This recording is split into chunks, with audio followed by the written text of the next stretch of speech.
Hola queridos amigos de Mater Mundi, aquí estamos una vez más compartiendo con todos vosotros la palabra de Dios y la historia de la salvación, que es una maravilla. Jaime, ¿qué tal? Muy bien, Beatriz, muy contento, con ganas de seguir compartiendo la historia de la salvación y escuchándote. ¿Has hecho los deberes que les dijimos a nuestros oyentes de mirar los cuadros, las alianzas? Bueno, he hecho lo que he podido. O sea que no ha hecho nada. Así que para los que no hayáis hecho nada, no os preocupéis, que aquí tenemos a otro que tampoco ha hecho nada.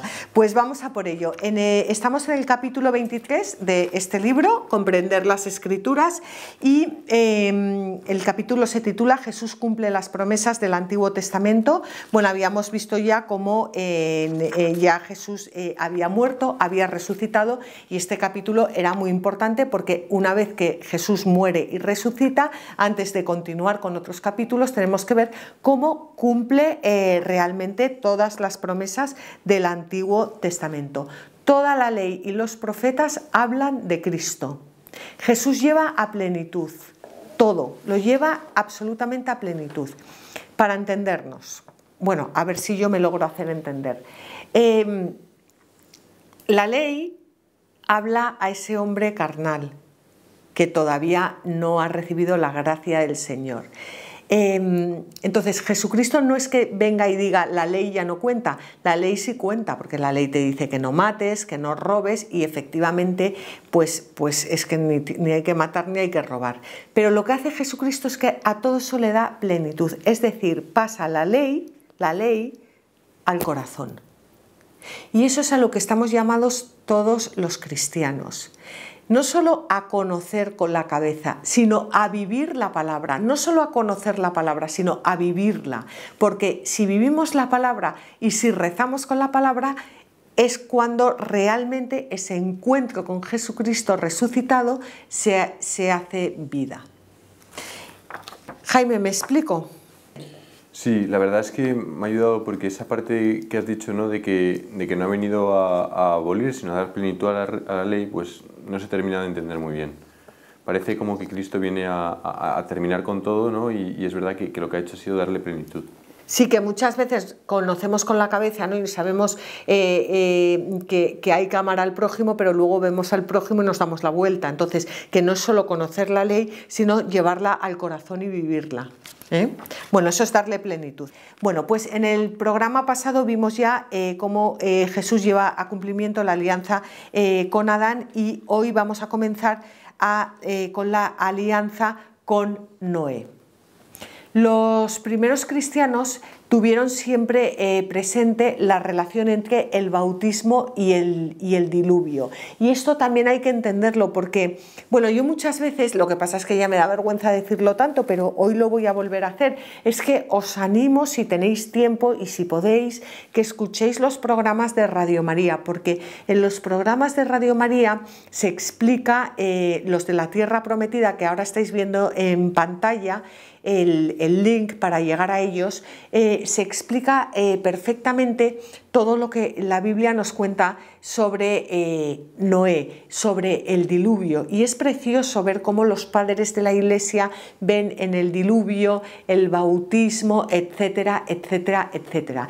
Y en los comienzos de la Iglesia, los conversos vivían la Cuaresma como un tiempo de penitencia, que es lo que se supone que tenemos que hacer nosotros también, pero también de aprendizaje de las verdades de su nueva fe en Cristo. ¿Por qué? Porque se preparaban para el bautismo, y la Cuaresma, como bien sabéis, dura 40 días y 40 noches, y ese es exactamente el mismo tiempo que tardó el diluvio en cubrir la tierra con agua, y es el mismo tiempo que Jesucristo estuvo en el desierto, y es el mismo tiempo que el pueblo de Israel estuvo vagando por el desierto también antes de entrar en la tierra prometida, y por eso los catecúmenos pasaban 40 días y 40 noches rezando, aprendiendo la fe, destruyendo pues todos los apegos y los vicios que tenían en su viejo mundo, para poder ser creados de nuevo en las aguas del bautismo, y por eso eran bautizados en la Pascua de resurrección, porque ellos morían con Cristo, morían al pecado durante la Cuaresma para resucitar, con Cristo, y esto era lo importante. Fijaos que estamos viendo ahora en pantalla un cuadro en el que tenemos 3 columnas. Vemos primero la creación, después el diluvio y después el bautismo.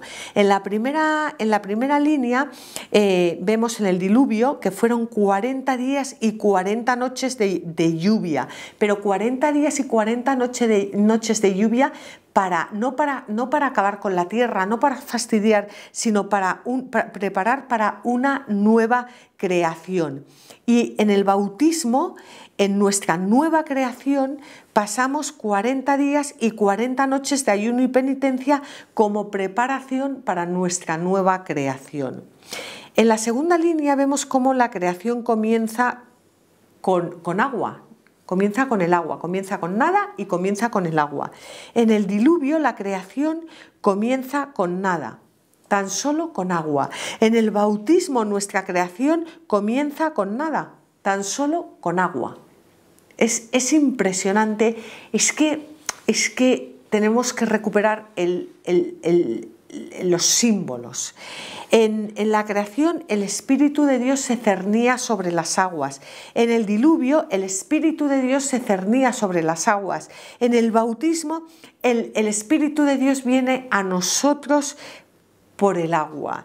Y en la creación Dios dice a nuestros primeros padres: creced, multiplicaos y llenad la tierra. En el diluvio Dios dice a Noé y a su familia: creced, multiplicaos y llenad la tierra. Y en el bautismo Dios nos dice a nosotros: haced discípulos de todas las naciones. En otras palabras, llenad la tierra de cristianos. Fijaos que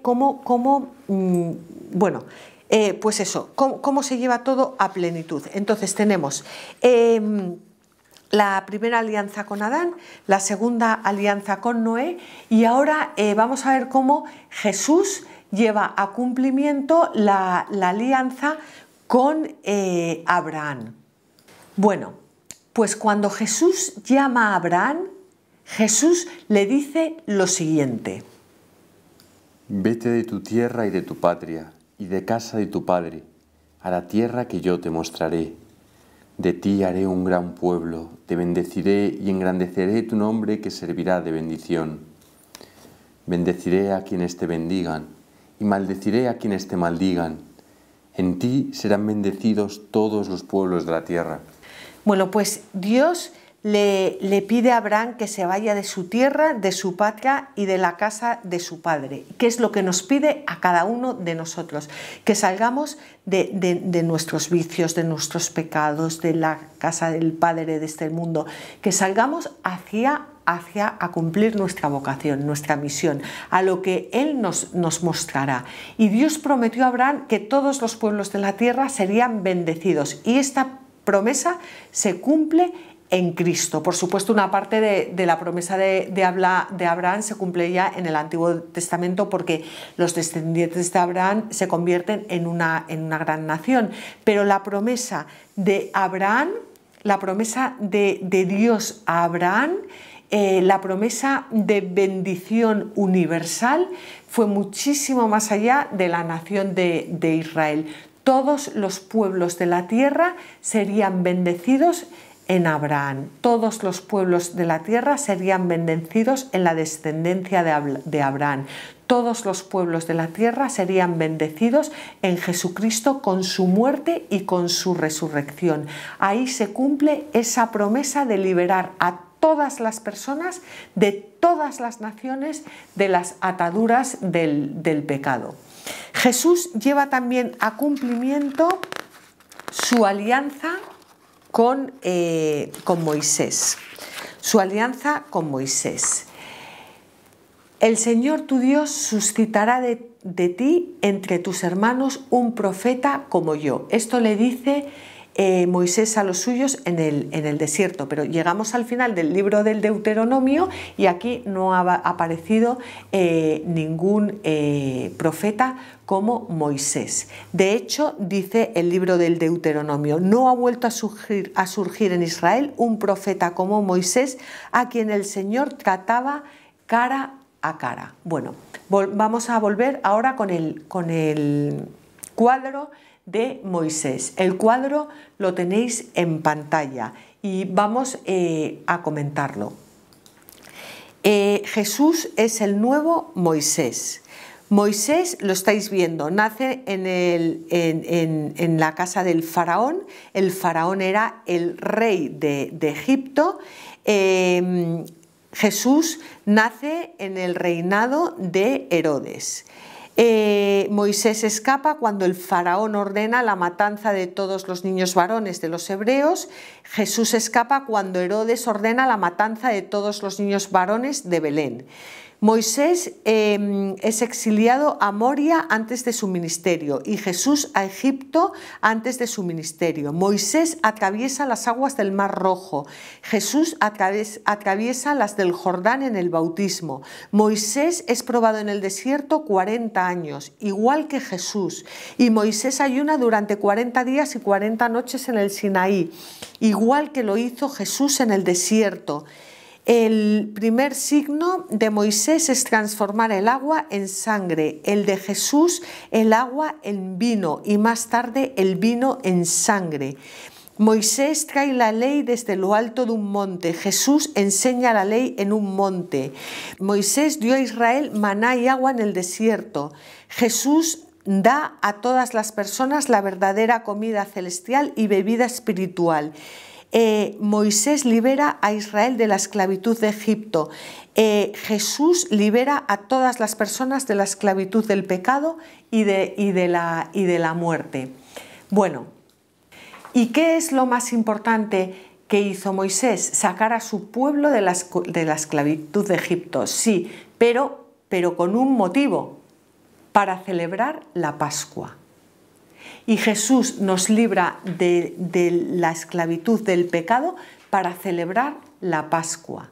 Para celebrar la Pascua. Para eso nos libra Jesús de la esclavitud del pecado. Y esto es importantísimo. Y por eso la tradición rabínica sostenía que el Mesías vendría la noche de Pascua. Y Jesús instituyó la Eucaristía en la noche de Pascua. Y en la Eucaristía el Mesías viene a nosotros. Y así nos lo dice el Catecismo. En la última cena, el Señor mismo atrajo la atención de sus discípulos hacia el cumplimiento de la Pascua en el reino de Dios. Y os digo que desde ahora no beberé de este fruto de la vid hasta el día en que lo beba con vosotros, de nuevo en el reino de mi Padre. Cada vez que la Iglesia celebra la Eucaristía, recuerda esta promesa y su mirada se dirige hacia el que viene. En su oración implora su venida. Marantha, ven, Señor Jesús, que tu gracia venga y que este mundo pase. Bueno, pues Jesús es el verdadero Cordero Pascual. Y tenéis un cuadro ahora en pantalla que podéis ver. Fijaos, el Cordero Pascual no podía tener ningún defecto, Jesús no tenía pecado, el Cordero debía ser inmolado por los sacerdotes comenzando a la hora sexta del día de la parasceve de la Pascua. Jesús fue entregado para que le crucificaran más o menos en la hora sexta del día de la parasceve de la Pascua. El Cordero no podía ser quebrado no podía ser quebrado ningún hueso del Cordero, los huesos de Jesús no fueron quebrados. Es verdad que los soldados rompieron las piernas de los criminales crucificados con él, pero las de Jesús no. Se utilizaba una rama de hisopo para rociar con la sangre del cordero. Utilizaron una esponja empapada en el vinagre y sujeta a una rama de hisopo para dársela a Jesús. El sumo sacerdote vestía una túnica sagrada de lino mientras hacía el sacrificio. Jesús, nuestro sumo sacerdote, vistió una túnica de lino antes de su crucifixión. Es que es impresionante. Y ya por último, Jesús lleva a cumplimiento la alianza con David. Bueno, la Iglesia es el nuevo reino de Israel y Jesús es su rey. Y Jesús, como cabeza de la Iglesia, es el rey del nuevo pueblo de Israel. Es el nuevo David. Porque el nuevo pueblo de Israel es ahora la Iglesia, es una comunidad de creyentes de todo el mundo. Por tanto, la promesa de que el hijo de David sería el Señor de todas las naciones se cumple plenamente en Jesús. Plenamente. Jesús es el hijo de David. Jesús va a construir un templo como lo hizo el hijo de David, como lo hizo Salomón. Pero Jesús va a construir un templo que supera el tiempo y el espacio. Su propio cuerpo va a ser nuestro verdadero templo. Y ahí es donde deberán reunirse todas las personas de todo el mundo entero para celebrar la Eucaristía. Es que es impresionante. O sea, Jesús es el nuevo templo. Por eso el reino del Hijo de David va a ser un reino eterno. Y solo en Jesús se cumplen todas estas promesas. Solo en Jesús. Bueno, y podéis ver ahora un cuadro en pantalla en el que se nos explica cómo Jesús es el verdadero hijo de David. Los antiguos reyes de Israel descendían de David. Jesús desciende de David. Ellos eran ungidos por levitas. Jesús es bautizado por Juan, que era levita. Los hijos de David eran gobernadores de un imperio internacional. Jesús es Señor de todas las naciones. Los hijos de David eran homenajeados por príncipes extranjeros. Jesús es homenajeado por los Reyes Magos. Los hijos de David construyen el templo. Jesús reconstruye el templo de su propio cuerpo. Los hijos de David a los hijos de David se les prometió un reinado eterno. Jesús recibe un reinado verdaderamente eterno. Bueno,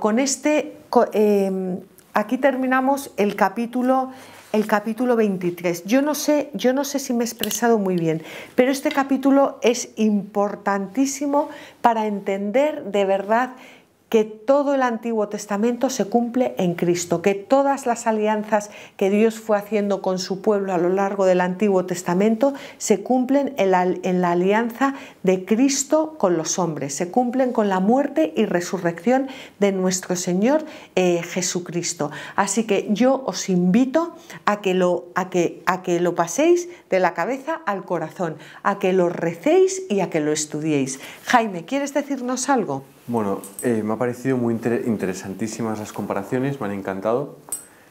Además que sorprende mucho pues ver, pues, me pregunto si eso sería lo que a lo mejor Jesús les explicó a los discípulos de Emaús cuando iban en el trayecto. Dice pues que mira, pues más o menos. Podría ser algo de eso, ¿no? Bueno, me ha gustado mucho y bueno, así para comentar algo que has dicho al principio, ¿no? Que siempre es verdad que Dios les decía pues a Abraham, ¿no? Que se multiplicasen, pues bueno, era al final multiplicar la tierra de cristianos, que al final es lo que nos dice ahora también a nosotros. Y nada, me ha gustado mucho, la verdad. Pues efectivamente tienes razón, o sea, cuando Jesús se presentó a los discípulos de Emaús, lo que hizo fue esto, fue irles explicando cómo el Antiguo Testamento se hacía plenitud en él, cómo todas aquellas cosas que ellos conocían se cumplían en él. Así que, bueno, pues nada, muchísimas gracias Jaime y muchísimas gracias a todos vosotros y esperamos veros dentro de poco. Gracias.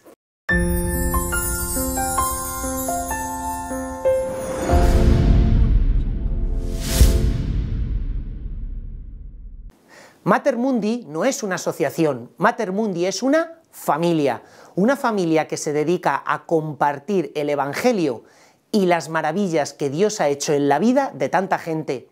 Te lo digo a ti, que ya tienes experiencia del bien tan impresionante que hacen estos vídeos.